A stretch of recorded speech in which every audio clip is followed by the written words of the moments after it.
Hey, it's Nicole, and I'm coming at you today. Thank you so much for watching. I'm going to talk to you today about what should you do when a man shows you interest and then pulls back. This is one of the most common things that so many women face. And for me, I've even faced that. I've even faced, a guy shows his interest and then he pulls back in some way. But the way he pulls back kind of leaves a bit of confusion. It leaves a bit of uncertainty. Oops, let me pull my thing up here.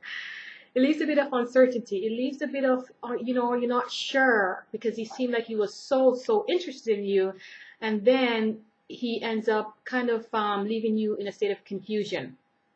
Now, what happens is that when a man shows that he's really interested in you, his interest level might be very high.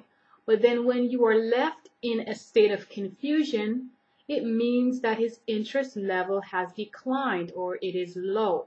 Now here's the example of what happened to me. A guy showed interest. He made a whole bunch of, promises. Yes, he's going to do this or he's going to do that. And then I waited for a little while and then nothing. He didn't do anything and he didn't respond. So then kind of the ball was kind of left in his court to respond while I'm kind of sitting here waiting, what is he going to do? Is he going to be responding? And then it threw me into a state of confusion. Like it threw me into a state of, I wouldn't say panic, but just that state of like uncertainty, that state of, you're not sure. I wasn't sure. That state of like, that kind of inconsistent space. And you know what I did and what you ought to do in this regard when a man kind of shows you interest and then you're left in a state of confusion, you need to take the scissors out, take your scissors out and snip, which means, and I did that, I chose to cut that energy out of my life so that I'm not making room or I'm not making space in my mind and in my consciousness and in my energy. I'm not kind of bringing that energy of inconsistency and uncertainty and lack of low interest into my space. And so that's what you need to do. Take a knife. Actually, no, don't take a knife. Take a scissors and snip. Now, the snip could be like you might send him a message saying, you know what, I don't think this is going to work for me. This isn't working for me. So see you later. Thank you so much. Or you can, cut it off by maybe not even responding to him anymore, or wait weeks and weeks before you respond, or don't respond to his email, don't respond to his text, don't respond to anything, or just snip it. But the point is that you're making a conscious decision within yourself, within your space, that you're not going to bring in energy that is going to contaminate your good energy, that's going to contaminate your good space. Because what happens is that when somebody comes around you, and if you notice that, if you're around friends or your coworkers or anybody, the minute you walk into a space, the minute you walk into an environment, you pick up the energy of that environment.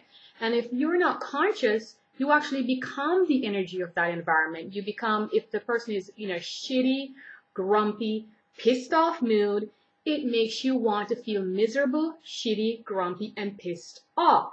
So it's the same idea when it comes to relating to guys. If a man is leaving you in a place where you're not sure about where he stands, you're misinterpreting, or you think you're misinterpreting his signal, or you think that am I supposed to call him, or is he wanting for me to send him an email?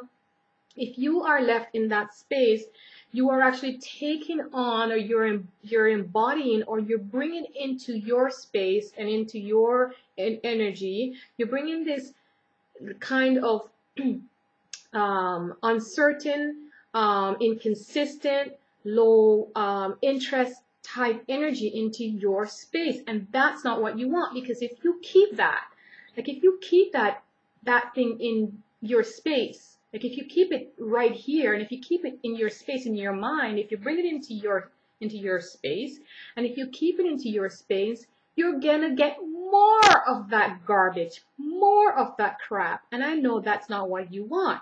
So what you want is you want to kind of squeeze off, you want to cut off, or you want to, stop that. Like kind of when you get, little paper cut on your finger, you have to really hold it real tight so that you cut off the flow of the blood and so that it heals up really good. It's the same thing that happens in an emotional way. It's the same thing that happens in just any aspect of life. And it's the same thing that you need to do in order for you to kind of stop that negative or that uncertain energy coming towards you in your life, so that you are open enough to attract more and more and more good energy, guys who really want to be with you, guys who are consistent with their interests, guys who are consistent with their communication and consistent with their interactions with you. That's what you want. And so with this dude that was kind of inconsistent, I just said, hey, you know what? I don't think this is going to work for me. This is not what I'm looking for. So best of luck. See ya. Cheerios. Okay?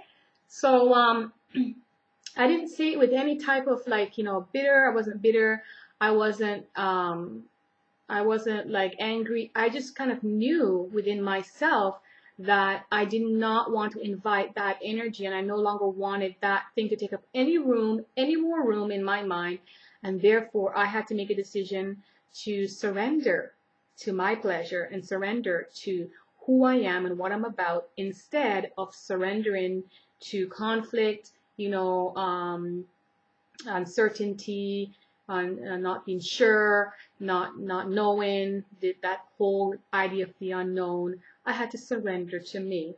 So that's what you do when you have a situation where a guy is kind of wishy-washy in his interest and in his interactions and his communication. You have to be able to create that snip, kind of action in your life, so that he gets the message that you are a woman who's deserving of more.